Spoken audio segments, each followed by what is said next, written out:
In the meantime, when so many thousands of the people had gathered together that they were trampling one another, he began to say to his disciples first, "Beware of the leaven of the Pharisees, which is hypocrisy.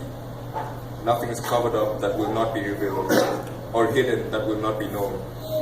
Therefore, whatever you have said in the dark shall be heard in the light, and what you have whispered in private rooms shall be proclaimed on the housetops.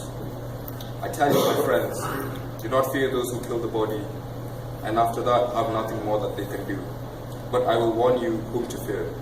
Fear him who, after he has killed, has authority to cast into hell. Yes, I tell you, fear him. Are not 5 sparrows sold for 2 pennies? And not one of them is forgotten before God? Why, even the hairs of your head are all numbered. Fear not, you are of more value than many sparrows. And I tell you, everyone who acknowledges me before men, the Son of Man also will acknowledge before the angels of God. But the one who denies me before men will be denied before the angels of God. And everyone who speaks a word against the Son of Man will be forgiven. But the one who blasphemes against the Holy Spirit will not be forgiven. And when they bring you before the synagogues and the rulers and the authorities, do not be anxious about how you should defend yourself or what you should say. For the Holy Spirit will teach you in that very hour what you ought to say. Someone in the crowd said to him, "Teacher, tell my brother to divide the inheritance with me." But he said to him, "Man, who made me a judge or arbitrator over you?" And he said to them, "Take care and be on your guard against all covetousness, for one's life does not consist in the abundance of his possessions." And he told them a parable, saying, "The land of a rich man produced plentifully, and he thought to himself, 'What shall I do? For I have nowhere to store my crops.' And he said, 'I will do this, I will tear down my barns and build larger ones, and there I will store all my grain and my goods. And I will say to my soul, Soul, you have ample goods laid up for many years. Relax, eat, drink, be merry.' But God said to him, 'Fool, this night your souls are required of you, and the things you have prepared, whose will they be? So is the one who lays up treasure for himself and is not rich toward God.' And he said to his disciples, 'Therefore I tell you, do not be anxious about your life, what you will eat, nor about your body, what you will put on. For life is more than food, and the body more than clothing. Consider the ravens. They neither sow nor reap, they have neither storehouse nor barn, and yet God feeds them. Of how much more value are you than the birds? And of which you, by being anxious, can add a single hour to your span of life? If then you are not able to do a smaller thing as that, why are you anxious about the rest? Consider the lilies, how they grow. They neither toil nor spin. Yet I tell you, even Solomon in all his glory was not arrayed like one of these. But if God so clothes the grass, which is alive in the field today, and tomorrow is thrown into the oven, how much more will he clothe you, O you of little faith? And do not seek what you are to eat and what you are to drink, nor be worried. For all the nations of the world seek after these things, and your Father knows that you need them. Instead, seek his kingdom, and these things will be added to you. Fear not, little flock, for it is your Father's great pleasure to give you the kingdom. Sell your possessions and give to the needy.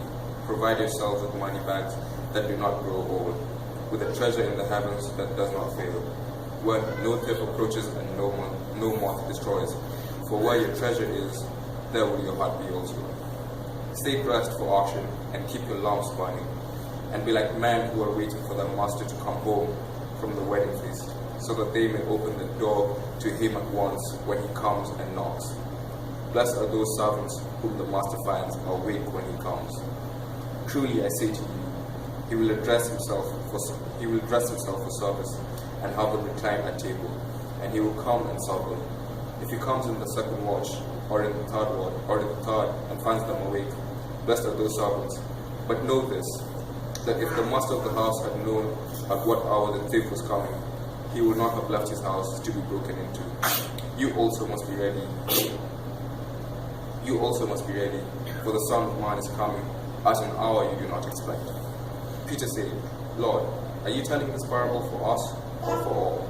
And the Lord said, Who then is the faithful and wise manager, whom his master will set over his household, to give them the portion of food at the proper time?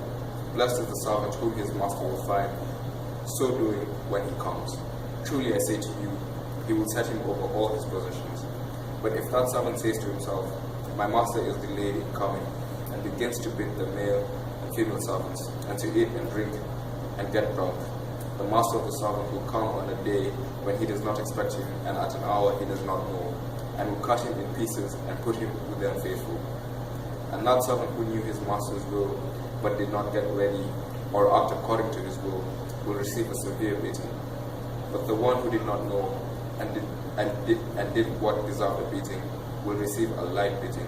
Everyone to whom much was given, of him much will be required, and from him to whom they entrusted much, they will demand more. I came to cast fire on earth, and that it were already kindled. I have a baptism to be baptized with, and how great is my distress until it is accomplished. Do you think that I have come to give peace on earth? No, I tell you, but rather division. For from now on, in one house there will be 5 divided, 3 against 2, and 2 against 3. They will be divided, father against son, and son against father, mother against daughter, and daughter against mother, mother-in-law against daughter-in-law, and daughter-in-law against mother-in-law. He also said to the crowds, When you see a cloud rising in the west, you say at once, A shower is coming, and so it happens. And when you see the south wind blowing, you say, There will be scorching heat, and it happens. You hypocrites, you know how to interpret the appearance of earth and sky, but why do you not know how to interpret the present time? And why do you not judge for yourselves what is right? As you go with your accuser before the magistrate, make an effort to settle with him on the way, lest he drag you to the judge, and the judge hand you over to the officer, and the officer put you in prison. I tell you, you will never get out until you have paid the very last penny.